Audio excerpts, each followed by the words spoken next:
Hello students, welcome back to this channel Dinesh sir live study application of derivative हम सीख रहे हैं। Last lecture में हमने एक्सरसाइज 2.2 कंप्लीट कर लिया था और अब इस लेक्चर के साथ हम स्टार्ट कर रहे हैं एक्सरसाइज 2.3। ये जो पूरा एक्सरसाइज है ये दो थियरम पर बेस्ड है। सबसे पहला थियरम है रोल्स थियरम, यहाँ पर आप देख सकते हैं रोल्स थियरम, और दूसरा थियरम है LMVT theorem, Lagrange's mean value theorem, यानी LMVT का फुल फॉर्म। तो ये दोनों थियरम आपको आना चाहिए। इस चैप्टर का जो फर्स्ट पार्ट था जिसमें मैंने सारे बेसिक कंसेप्ट बताए थे, उसमें ये मैंने आपको दोनों थियरम बहुत अच्छे से एक्सप्लेन किया था। अगर आपने नहीं देखा था वो जाके देखिए, नहीं तो मैं उसको वापस रिपीट कर देता हूँ यहाँ पर। तो चलो देखते हैं रोल्स थियरम क्या होता है, उसका पूरा बेसिक कंसेप्ट। अब हमें दो थियरम सीखना है, एक तो है रोल्स थियरम, दूसरा LMVT थियरम। ये क्या है? LMVT थियरम सीखने के पहले रोल्स थियरम का कंसेप्ट देखो। कहता क्या है रोल्स थियरम? तो रोल थियरम का कहना है कि अगर हमारे पास दो एक्सिस है इस तरह से, एक्स एंड वाई एक्सिस, एकदम ध्यान से देखना, पूरा ज्योमेट्रिकल कंसेप्ट बता रहा हूँ मैं आपको। एक्स एक्सिस है, वाई एक्सिस है, ओके, और ये ओरिजिन है, और कोई एक फंक्शन है। मान लो एक फंक्शन है जो कर्व के फॉर्मेट में है, इस तरह से एक कर्व है और ये एक फंक्शन है। यहाँ पर कोई एक पॉइंट है A और यहाँ पर कोई एक पॉइंट है B, ओके, इस तरह से दो पॉइंट है। पॉइंट A, ये जो पॉइंट A है और पॉइंट B, इन दोनों पॉइंट के लिए जो वैल्यू है, समझो यहाँ पर देखो, ये x है, ये y है, y को हम लोग fx भी ले सकते हैं, ओके। सो ये जो a है इसकी वैल्यू यहाँ पर जो है करस्पॉन्डिंग वैल्यू वो f ऑफ a है, और ये जो b है उसके लिए भी जो करस्पॉन्डिंग वैल्यू हमने क्या लिया है, दोनों सेम है। ये जो पॉइंट है ये fb भी है और fa भी है, ओके, दोनों की जो करस्पॉन्डिंग वैल्यू सेम है। तो होगा क्या, कंडीशन क्या है, देखो ये जो है ये एक हमारा कर्व है, ओके, fx, ये कर्व है। If fx is a real value function defined on a real variable such that, अगर ये जो fx है कोई एक इस तरह का फंक्शन है a और b, ये जो वेरिएबल से उस वेरिएबल पर डिफाइंड है, और वो भी रियल वेरिएबल, रियल मतलब इमेजनरी नहीं होना चाहिए, यानी माइनस रूट इस तरह से, एक मिनट, ऐसे रूट ऑफ -3 होगा तो इमेजनरी होगा, ऐसा नहीं होना चाहिए, ठीक है। तो if fx is a real valued function defined on a real variable so that, ये स्टेटमेंट है इस रोल्स थ्योरम का कि एक फंक्शन है जो रियल वैल्यूड फंक्शन के उसमें वेरिएबल है। कंडीशंस क्या है, देखो ये कंडीशन याद रखिए स्टेटमेंट का, कि पहला fx is a continuous in close interval a to b। ये जो fx है, ये जो fx है ये कंटिन्यूअस होना चाहिए in the closed interval a to b। Closed interval a to b का मीनिंग क्या होता है आपको पता है? जो वैल्यू है x की वो a और b के बीच में है और इक्वल भी है, ओके। सो ये हो गया क्लोज्ड इंटरवल a b, यानी जो हमारा फंक्शन है वो a से b तक कंटिन्यूअस होना चाहिए। दूसरा fx is differentiable in open interval a to b, ये जो फंक्शन है a से लेके b तक, यहाँ से लेके यहाँ तक, ये डिफरेंशिएबल भी होना चाहिए। कहाँ से कहाँ तक? Open interval a to b, मतलब a से ग्रेटर है x और b से स्मॉल x, ये इस तरह से।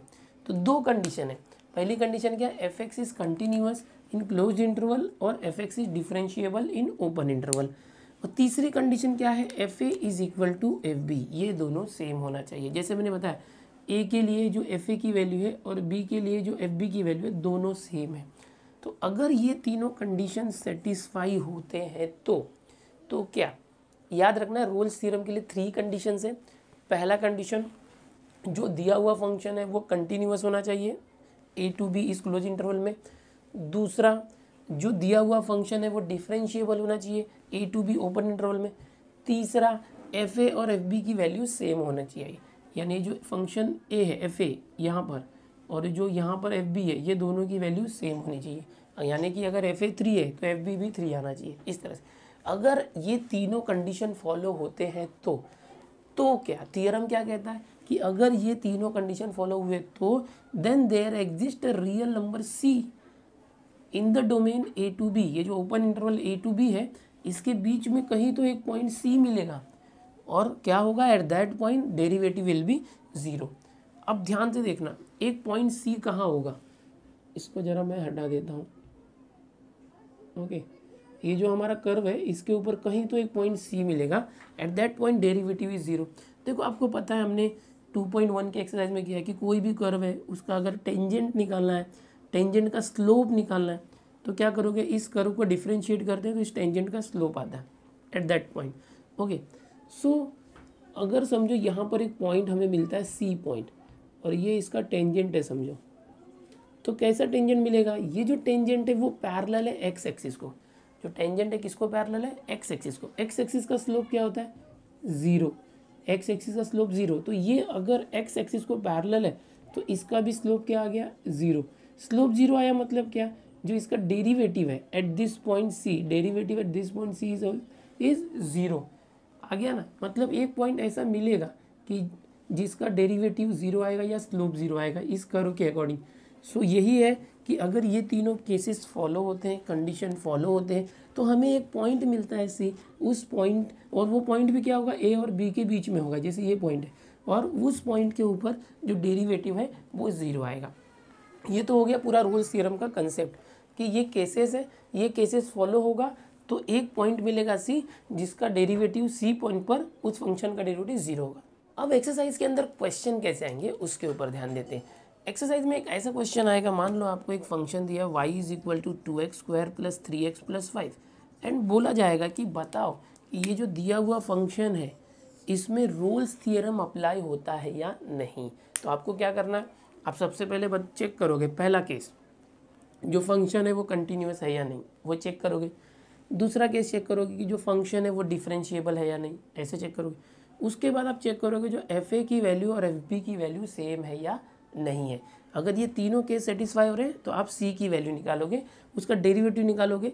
डेरिवेटिव जो होगा सी वैल्यू के लिए वो जीरो आना चाहिए, एट दैट पॉइंट सी की वैल्यू निकालोगे। इतना करना है एक्सरसाइज में जो क्वेश्चन आएंगे। रोल्स थ्योरम के बेसिस पर एक एग्जांपल हम लोग देखते हैं। F x is equal to x square minus 2x plus 3, और यहाँ जो x है वो बिलोंग कर रहा है क्लोज इंटरवल 1 to 4। तो अगर यहाँ पर क्वेश्चन ऐसे आया, check whether the Rolle theorem applies on it और नॉट, यानी चेक थ्योरम जो रोल्स थ्योरम है इस पर लागू होता है या नहीं होता, वो एग्जामिन करो। तो कैसे एग्जामिन करोगे, तो सबसे पहले देखो, सबसे पहले केस क्या है कि जो एफ एक्स है वो कंटिन्यूस होना चाहिए और एफ एक्स है वो डिफरेंशिएबल होना चाहिए। तो ये कैसे चेक करें, तो आपको एक सीधी सी बात बता देता हूँ। रोल्स थ्योरम जब भी क्वेश्चन आएगा तो आपको जब भी ऐसे पॉलिनोमियल दिया रहा है, पॉलिनोमियल जैसे है ना x square minus 2x plus, ये इसको पॉलिनोमियल बोलते हैं। ऐसा जब भी पॉलिनोमियल होता है हम डायरेक्ट लिखते हैं कि ये जो फंक्शन है कंटिन्यूस भी है डिफरेंशिएबल भी। पॉलिनोमियल हमेशा कंटिन्यूस और डिफरेंशिएबल होता है, ठीक है। इसी के साथ जो ट्रिग्नोमेट्री के कंसेप्ट होते हैं, साइन एक्स कॉस एक्स या एक्सपोनेंशियल होते हैं, ये लोग भी अपने डोमेन में कंटिन्यूस और डिफरेंशिएबल होते हैं, ठीक है। तो डिफरेंशिएबल होना मतलब उसका डेरिवेटिव हम निकाल सकते हैं, इसका मतलब ये होता है। तो आप सीधा लिखोगे since f x is a polynomial, ये पॉलिनोमियल है, therefore f x is continuous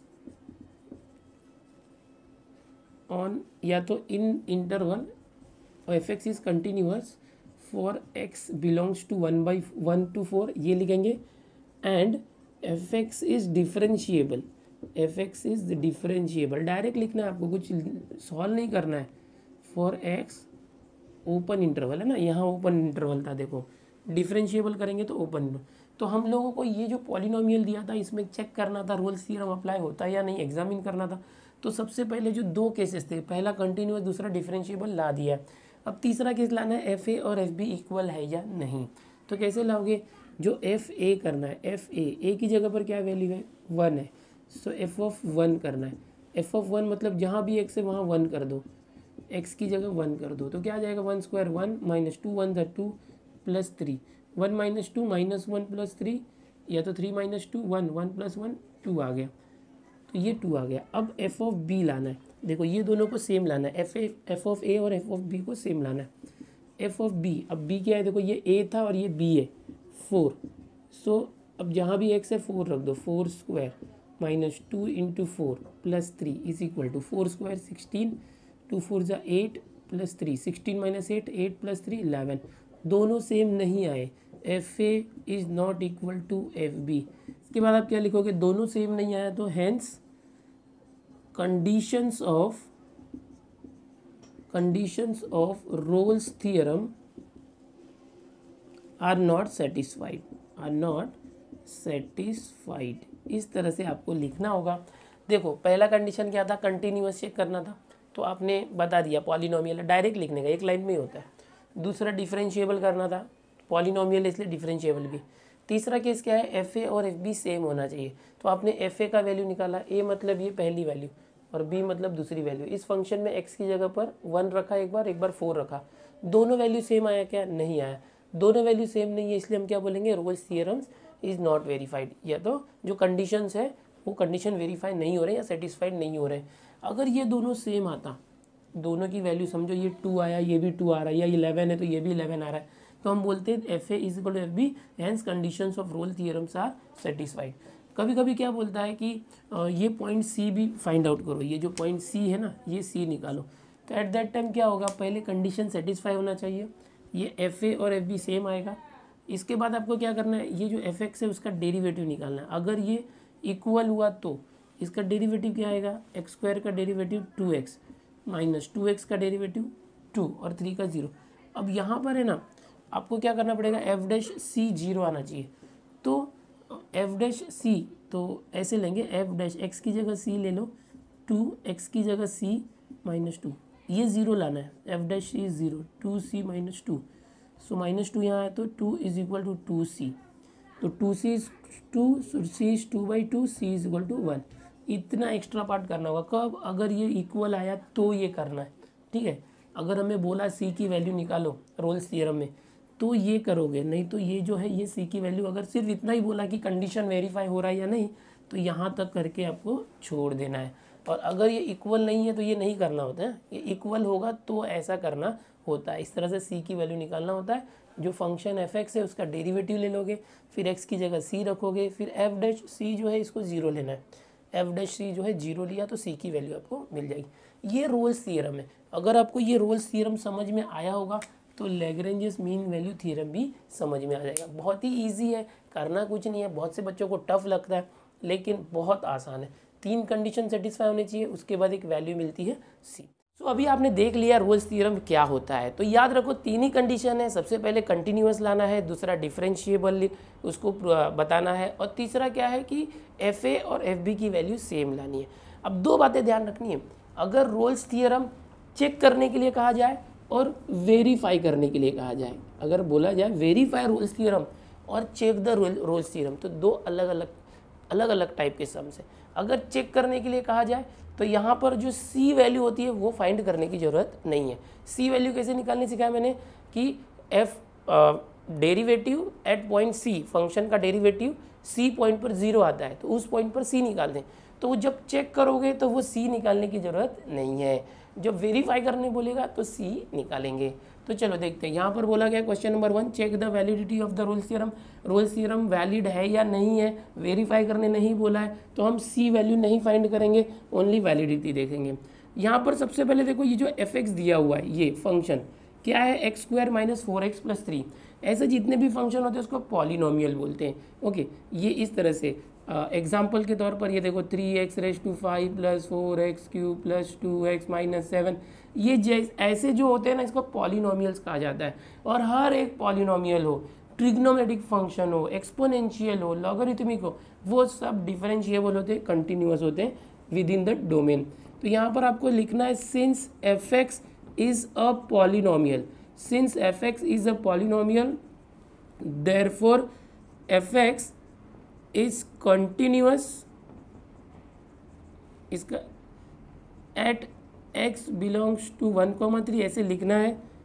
okay, ये फर्स्ट पॉइंट हो गया। Also F x is differentiable. देखो सबसे पहले 2 जो कंडीशन है ये है तो इसको आप लिख देंगे differentiable at x belongs to 1,3। कहाँ से है, डायरेक्ट आपको लिखना है। जो रोल्स थ्योरम के पहले के 2 कंडीशन है आप डायरेक्ट दिखा दोगे, बिकॉज ये पॉलिनोमियल है इसीलिए ये कंटिन्यूअस भी होगा और डिफरेंशिएबल भी होगा। अभी थर्ड कंडीशन जो मेन कंडीशन था कि the function value of at a and at b, ये दोनों सेम आना चाहिए, एफ ए। अब देखो ए क्या है यहाँ पर, ए इज़ 1, यहाँ पर आप लिख सकते हो ए इज़ 1 एंड ये जो पहला वैल्यू होता है ए और दूसरा वैल्यू बी होता है, बी इज़ 3, इस तरह से। सो एफ ए मतलब f a is what 1, f b 3, याद रखो ये ए होता है हर बार और ये बी होगा हर बार। सो F1 ये जो x है यहाँ 1 रख दो तो हो जाएगा 1 square minus 4 into 1 plus 3, 1 square 1 minus 4, देखो 1 माइनस 4 प्लस 3 कैसे हो जाएगा 1 माइनस 4 माइनस 3 और प्लस 3 0 आया। अब ये 0 आया है इसका मतलब एफ बी जो है वो भी 0 आना चाहिए। अगर दोनों की वैल्यू सेम आ गई, अगर ये 0 है ये भी 0 है तो हम बोलेंगे Rolle's theorem all conditions of Rolle's theorem are satisfied, इतना बोलेंगे। अब देखो यहाँ पर क्या करेंगे, फंक्शन में x की जगह 3 रखो, जहाँ भी x है वहाँ 3 रखना, b मतलब 3 है यहाँ पर। सो एक्स स्क्वायर यानी 3 square minus 4 into 3 plus 3 square 9 minus 4 3 12 plus 3 9 minus 12 minus 3 plus 3 0, दोनों सेम आ गया। So F A is equal to F B is equal to 0। therefore all conditions of Rolle's theorem are satisfied. Okay, therefore Rolle's theorem क्या पूछा था, देखो check the validity of the Rolle's theorem in the following function. Rolle's theorem is valid for F x, ये जो F X है इसके लिए ये रोल्स थ्योरम वैलिड है बिकॉज जितने भी कंडीशंस रोल्स थ्योरम के होते हैं इसके लिए सेटिस्फाइड है। 3 कंडीशंस है ना, पहला कंटिन्यूअस होना चाहिए है, दूसरा डिफरेंशिएबल होना चाहिए है, तीसरा एफ ए और एफ बी की वैल्यू सेम होनी चाहिए। इसके बाद हम लोग क्या करते हैं, एक सी पॉइंट निकालते हैं। When f dash x is 0 at that point c value निकालते हैं। तो वो जब वेरीफाई करने बोलेगा तभी करो। अभी ये चेक करने वाले में सिर्फ इतना ही बताना है जो तीनों कंडीशन सेटिस्फाई करके लानी है। ठीक है, यहाँ से स्क्रीनशॉट ले लो, अगला क्वेश्चन देखते हैं। अब जैसा मैंने पहले बताया जब भी पॉलिनोमियल होंगे तो सेम फॉर्मेट लिखना है, लेकिन यहाँ पर देखो क्वेश्चन नंबर 2 क्या है, देखो f x is equal to e raise to minus x और साइन एक्स है, एक्सपोनेंशियल और साइन एक्स होता है। ये भी अपने आप पे अपने डोमेन में कंटिन्यूस और डिफरेंशिएबल होते हैं। तो आपको कैसे लिखना है, सिंस यहाँ पर e raised to minus x and sin x are continuous and differentiable in its domain। इस तरह से आप लिख लोगे कि ये दोनों जो है, कभी भी याद रखो कौन कौन होता है, पॉलिनोमियल होता है, एक्सपोनेंशियल होता है, साइन कॉस टेन ये लोग होते हैं, लॉग होता है, ये सब लोग अपने डोमेन में कंटिन्यूस और डिफरेंशिएबल होते हैं। आप सीधे एक लाइन लिख दोगे कि ये जो भी दिया है ना ये कंटिन्यूस है एंड डिफरेंशिएबल है अपने डोमेन में। What is this domain, okay. Therefore अगर ये दोनों कंटिन्यूस और डिफरेंशिएबल ये उनका प्रोडक्ट है, एफ एक्स है, so F x is continuous at domain what X belongs to 0 to पाई, F x is differentiable at X belongs to 0 to पाई। डायरेक्ट ये फिक्स है, वही लिखना है। अब वैल्यू निकालो एफ ए और एफ बी। एफ ए यानी क्या, ए क्या था, देखो ए मतलब ये 0 एफ 0 और एफ बी मतलब ये जो दूसरी वैल्यू होती है वो बी पाई, दोनों की वैल्यू निकालो। अब यहाँ पर 0 रखना पहले, ये जो है ना एक्स की जगह 0, so E raise to minus 0 into sine 0। सो देखो किसी का भी पार 0 होगा तो ये 1 होता है और ये माइनस 0 मतलब 0 का भी निगेटिव पॉजिटिव नहीं होता, 0 ही होता है। So 1 into sine 0 is what 0, so we got 0।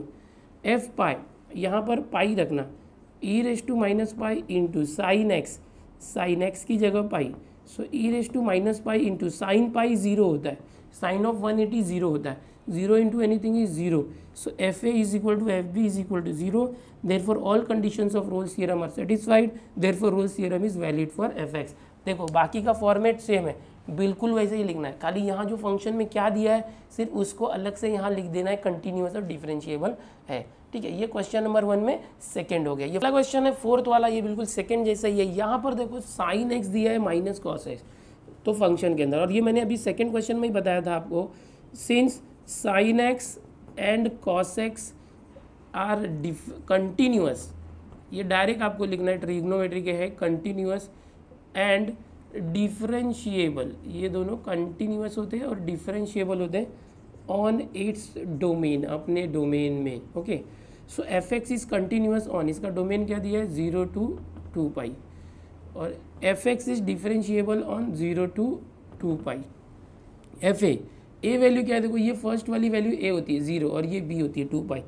सो यहाँ पर ए वैल्यू क्या है 0 और यहाँ पर 2 पाई। f0 यहाँ पर जहाँ भी x है 0 रख दो, sine 0 minus cos 0 plus 3, sine 0 0 होता है, माइनस कॉस 0 1 होता है, plus 3, so 3 minus 1 is 2।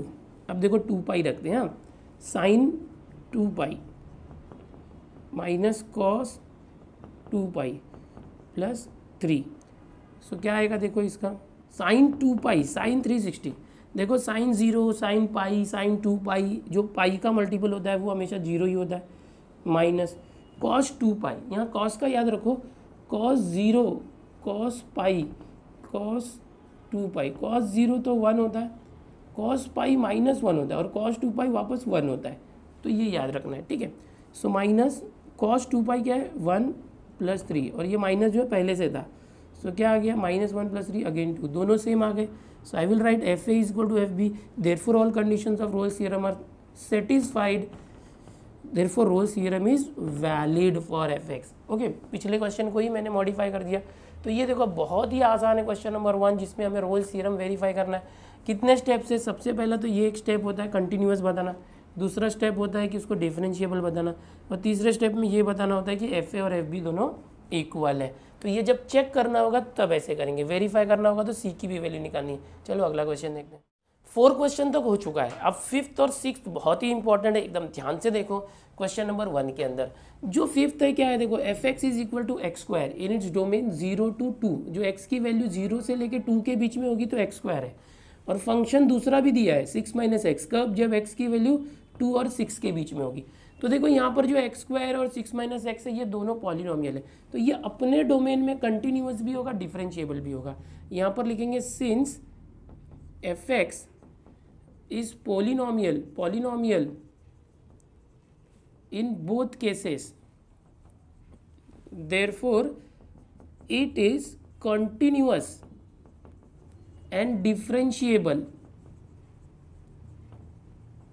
in its own domain, ये अपने डोमेन में कंटिन्यूअस और डिफरेंशिएबल है, that is 0 to 2 and 2 to 6। ये जो 0 to 2 में ये कंटिन्यूअस और डिफरेंशिएबल होगा, 2 to 6 के अंदर ये होगा, लेकिन ये जो फंक्शन है इसको एक ब्रेकिंग पॉइंट है 2, तो ये जो फंक्शन एफ एक्स है 2 इस ब्रेकिंग पॉइंट पे डिसकंटिन्यूअस भी हो सकता है, कंटिन्यूअस भी हो सकता है। तो अब हम लोग को क्या करना पड़ेगा, 0 से 2 के लिए तो ये कंटिन्यूअस और डिफरेंशिएबल है, जैसा हम लोग हर बार करते थे, 2 से लेके 6 के लिए भी कंटिन्यूअस डिफरेंशिएबल है।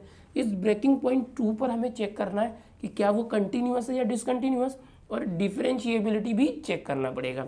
कैसे करेंगे देखो, लेफ्ट हैंड लिमिट निकालते हैं, लेफ्ट हैंड लिमिट, ओके क्या आएगा, limit x tends to 2 minus f x, इसको लेफ्ट हैंड लिमिट बोलते हैं 2 के लिए, और राइट हैंड लिमिट होता है वो क्या होता है, limit x tend to 2 plus f x. Okay, अब कैसे करेंगे, 2 माइनस मतलब 2 से कम, 2 से कम कौन है, एक्स स्क्वायर, तो यहाँ पर जो एक्स स्क्वायर है ये लेना है हमको। सबसे पहले आप लिखोगे limit x tend to 2 x square, ये माइनस है वो हटा दो, माइनस किस लिए होता है, सेलेक्ट करने के लिए होता है फंक्शन, 2 माइनस मतलब लेस देन 2, लेस देन 2 क्या है, एक्स स्क्वायर, अब x की जगह 2 रख दो, 2 स्क्वायर 4 आया। चलो अब यहाँ पर देखते हैं, लिमिट x टेंड्स टू 2, अब जो 2 है प्लस है, 2 प्लस मतलब 2 से ज़्यादा, 2 से ज़्यादा क्या है 6 माइनस एक्स, प्लस हटा देना, अब x की जगह 2 रखना, तो 6 माइनस 2, सो दैट इज़ 4। वाव, दोनों सेम आया। You will write left hand limit is equal to right hand limit, therefore fx is continuous at x is equal to 2, the breaking point, यानी हमने जो ब्रेकिंग पॉइंट था उस पर बता दिया कि हमारा जो फंक्शन है वो कंटिन्यूअस है, लेकिन उस ब्रेकिंग पॉइंट पर डिफरेंशिएबिलिटी भी चेक करना पड़ेगा। उसके लिए आप क्या करोगे, left hand derivative and right hand derivative find करोगे, सेम इसके जैसा फर्स्ट प्रिंसिपल का यूज़ करना। क्या था first principle, limit x tend to h f of a plus h minus f of a upon h, ये था फर्स्ट प्रिंसिपल, अब याद करो इसको। तो अब ये क्या है, लिमिट x टेंड्स टू, ये x टेंड टू h नहीं था, h टेंड टू 0 था, sorry, this is what h tends to 0, a मतलब क्या है, ब्रेकिंग पॉइंट। हमारा ब्रेकिंग पॉइंट क्या है, ए। तो कभी आप बोलोगे हर बार ए तो फर्स्ट को लेते थे 0 और ये बी, या तो A2 और B6। यहाँ जो ब्रेकिंग पॉइंट है उसको ए समझना। सो जो ए है ब्रेकिंग पॉइंट 2 है। So this is what, f of 2 plus h, ये हो जाएगा f of 2 plus h minus f of 2 upon h. Left hand derivative निकाल रहे हैं। F of limit h tend to 0, f of 2 plus h क्या आएगा, देखो एफ ऑफ 2 प्लस एच मतलब अभी सबसे पहले लेफ्ट हैंड ले रहे हैं ना, तो 2 से कम कौन सा, ये इसमें लेफ्ट हैंड डेरिवेटिव निकालना और इसमें राइट हैंड डेरिवेटिव निकालना। राइट हैंड मतलब 2 से ज़्यादा के लिए। तो एफ ऑफ 2 प्लस एच, ये जो फंक्शन है ये ले लो एक्स स्क्वायर के बदले 2 प्लस एच रखना। एफ ऑफ 2 प्लस एच है ना, तो ये एक्स स्क्वायर के बदले 2 प्लस एच रखना, माइनस एफ ऑफ 2, तो एक्स के बदले 2 रखना। ओके, इस तरह से। और अपॉन में क्या है, एच। इसको अभी सिंप्लीफाई कर दे, simplify 2 plus H the whole square, तो ए स्क्वायर यानी 2 square plus 2 into 2 4 into H 4h plus H square minus 2 square is 4 upon क्या आया, एच। देखो एच स्क्वायर माइनस एच नहीं, 4 और minus 4 cancel, H square cancel नहीं हो रहा, 4 और माइनस 4 कैंसिल, एच स्क्वायर और 4h है ना, इसमें से h कॉमन आया तो 4 प्लस एच बच गया, 4 plus H upon H, H cancel. So क्या आ जाएगा, देखो यहाँ 4 प्लस एच है तो h टेन टू 0 है, तो 4 प्लस एच, 4 प्लस और h टेन टू 0 है। तो यहाँ पर लिमिट लिखना रह गया, लिमिट लिखते जाना है आपको, हर बार लिमिट लिखना है। लिमिट h जब तक लिमिट सॉल्व नहीं होगा, तो ये क्या आया था, 4 plus 4h plus H square minus 4 upon H, 4 minus 4 plus 4 cut गया। Limit h ten to 0, 4h plus H square में से h कॉमन, 4 प्लस एच आया, ये कॉमन क्या लिया हमने, h, और अपॉन एच, एच कैंसिल। अब लिमिट सॉल्व करो, h की जगह 0 रखो, 4 प्लस 0, सो क्या आ गया 4। This is what, left hand derivative, ये लेफ्ट हैंड डेरिवेटिव आया। अब इसी तरीके से राइट हैंड डेरिवेटिव निकालो। Right hand derivative first principle use कर रहे हैं, limit h ten to 0 f of a plus h minus f of a upon h. ध्यान से देखना, limit h ten to 0 f of a plus h. अब ये right hand derivative है ना, तो 2 से ज़्यादा कहाँ पर है, 2 ग्रेटर देन 2x की वैल्यू इसके अंदर लेना है, तो 6 माइनस एक्स। तो अब ये फंक्शन लेना, f है ना फंक्शन 6 माइनस एक्स, और x के बदले 2a प्लस एच लेना, तो क्या आ जाएगा 6 माइनस, ओके अच्छा a क्या था हमारा 2 था, ब्रेकिंग पॉइंट क्या है 2, तो 6 माइनस 2 प्लस एच हो गया, minus f of a function क्या है 6 माइनस एक्स। सो एक मिनट, 6 माइनस एक्स, एक्स ए मतलब क्या 2 अपॉन एच। ये जरा वापस समझाता हूँ, ध्यान से देखना कैसे हुआ है। यहाँ जो a है ना, a मतलब ब्रेकिंग पॉइंट, तो a को आप क्या कर दो 2 रख सकते हो, यहाँ पर ही रख सकते हो 2, कोई प्रॉब्लम नहीं अगर यहाँ रख दिया तो, ठीक है। ब्रेकिंग पॉइंट क्या है 2, इस पॉइंट पर हम चेक कर रहे हैं राइट हैंड डेरिवेटिव। अब फंक्शन क्या है 6 माइनस एक्स, तो 6 माइनस एक्स के बदले 2 प्लस एच रखना, 6 माइनस जो एक्स था वहाँ पर 2 प्लस एच रखना, 6 माइनस एक्स के बदले 2 रखना। इसको सॉल्व करो, देखो कितना आता है। Limit h ten to 0, 6 minus 2 4 और minus H, minus 6 minus 2 4 upon H, 4 minus 4 0, left limit h ten to 0 minus h upon h, cancel किए तो क्या आ गया -1। राइट हैंड डेरिवेटिव, देखो लेफ्ट हैंड डेरिवेटिव क्या आया था 4 आया था, कुछ मिस्टेक्स तो नहीं हो रहा, एक मिनट देख लेते हैं। ये h है 6 माइनस 2 4 और minus H minus 4 minus 4, yes. So दोनों सेम नहीं आ रहा, देखो लेफ्ट हैंड डेरिवेटिव और राइट हैंड डेरिवेटिव, यहाँ 4 आया था और यहाँ -1, सो आप लिखोगे left hand derivative is not equal to right hand derivative, therefore fx is not differentiable at what, at x is equal to 2, therefore Rolle's all conditions of Rolle theorem क्या था देखो, therefore all conditions of Rolle's theorem are not satisfied, therefore Rolle's theorem is not valid, और या तो invalid, is invalid for this F x. देखो इस तरह से करना है, थोड़ा लंबा चौड़ा सॉल्यूशन हो गया, बिकॉज यहाँ पर एक ब्रेकिंग पॉइंट दिया था 2, तो इस ब्रेकिंग पॉइंट पर सबसे पहले हमने चेक किया लेफ्ट हैंड लिमिट और राइट हैंड लिमिट, ये फाइंड आउट करके हमने चेक किया कि वो कंटिन्यूअस है, यहाँ से देखो ऐसे, ओके। तो यहाँ पर हमने बताया yes f x is continuous. फिर इसी ब्रेकिंग पॉइंट 2 पर हमने लेफ्ट हैंड डेरिवेटिव निकाला, that is 4, and then right hand derivative निकाला, दैट इज -1, और ये दोनों सेम नहीं आ रहा, इसलिए डिफरेंशिएबल नहीं है।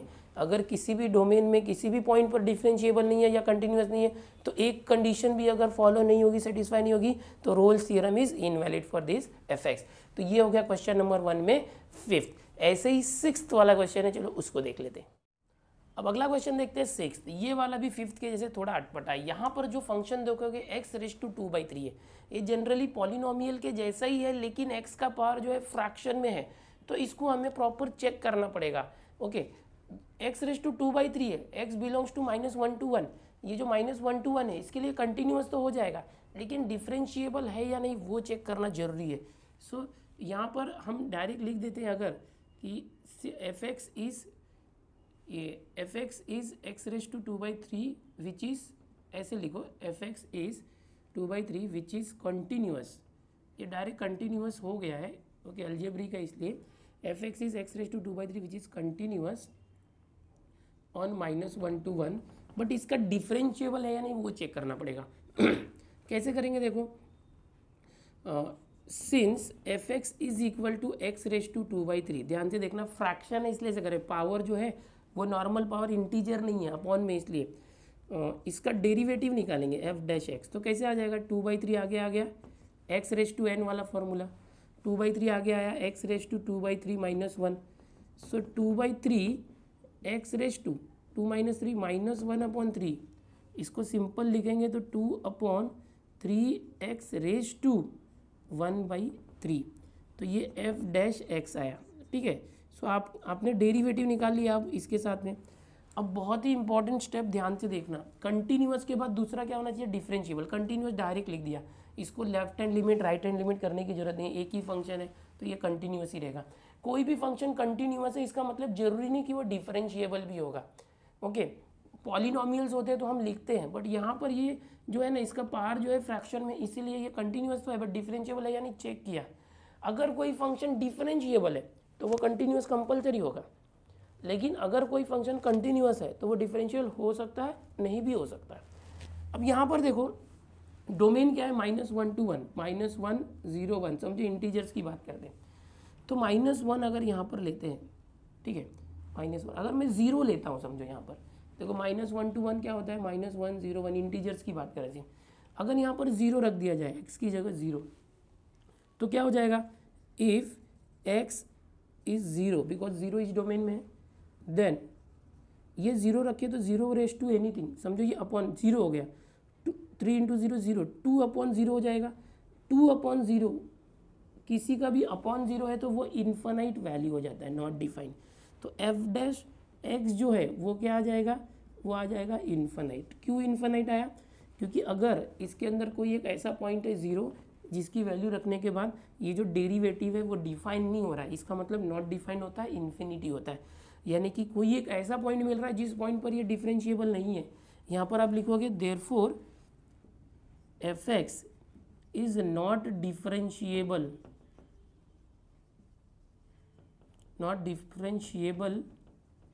at x is equal to 0, therefore f(x) is not differentiable at जो डोमेन है अपना -1 to 1। क्यों आया, क्योंकि ये x अपॉन में आ गया ना, इसलिए अपॉन में अगर 0 अगर रखेंगे, डोमेन में 0 आता है, तो यहाँ पर ये चीज़ है, बहुत ही ध्यान से देखना। तो फंक्शन कंटिन्यूअस तो था बट डिफरेंशिएबल नहीं था, therefore all conditions of Rolle's theorem are not satisfied। ध्यान से देखो मैं कैसे लिख रहा हूँ, फिर हम क्या लिखेंगे, therefore Rolle's theorem is invalid या तो not valid for this f(x), ये जो दिया हुआ f(x) है इसके लिए रोल्स थ्योरम इनवैलिड है, बिकॉज ये कंटिन्यूअस तो है बट डिफरेंशिएबल नहीं है। बहुत ही आसान क्वेश्चन थे, लास्ट वाला 5th 6th थोड़ा ट्रिकी था, इसको यहाँ से स्क्रीनशॉट ले लो। आज आपने रोल्स थ्योरम देखा है कि रोल्स थ्योरम क्या होता है, इसको आप अच्छे से प्रैक्टिस करो। इसके बाद वाले जो क्वेश्चन है, क्वेश्चन नंबर 1 में सब क्वेश्चन थे, 2nd 3rd 4th ऐसे ही है रोल्स थ्योरम पे, बिल्कुल इसी तरह से करना है, बहुत मज़ेदार है वो, और फटाफट हो जाएगा। नेक्स्ट लेक्चर में करेंगे LMVT और ये, फिर इसको फिनिश करूँगा नेक्स्ट लेक्चर में। मिलते हैं दोस्तों नेक्स्ट लेक्चर में। आपको बता दूँ कि अपने इस चैनल पर फटाफट और डेली रेगुलर लेक्चर्स आते हैं मैथ्स के। आपको मैं सॉल्यूशंस भी दे रहा हूँ, सारे written hand written PDF form में सॉल्यूशन, आप उसको रिफ़र कर सकते हो। आप खुद के हैंड रिटन PDF बनाओ। जो हमारा टेलीग्राम ग्रुप है उसमें डेली मैं आपको अपडेट्स देते रहता हूँ, लेक्चर के लिंक देते रहता हूँ। नहीं जुड़े हो तो टेलीग्राम जो है प्ले स्टोर से डाउनलोड कर लो, उसमें HSC साइंस DG ये सेलेक्ट करोगे तो हमारा ग्रुप आपको मिल जाएगा। हर एक वीडियो के डिस्क्रिप्शन में भी दिया हुआ है। स्टूडेंट्स, ये जो वीडियोस हमारे बहुत सारे जो स्टूडेंट्स तक पहुंच नहीं पा रहे हैं, आप हेल्प करो मेरी, इन वीडियोस को पहुंचाओ उन तक, ताकि ज़्यादा से ज़्यादा स्टूडेंट्स इस चैनल से जुड़ सकें और इस सीरीज़ से जुड़ सकें। ताकि ये जो लॉकडाउन का माहौल है, इसमें बुक्स भी नहीं है, तो फिर भी वो अपनी पढ़ाई रोक ना पाए, उनको पढ़ाई करने मिले। ठीक है, मिलते हैं नए वीडियो।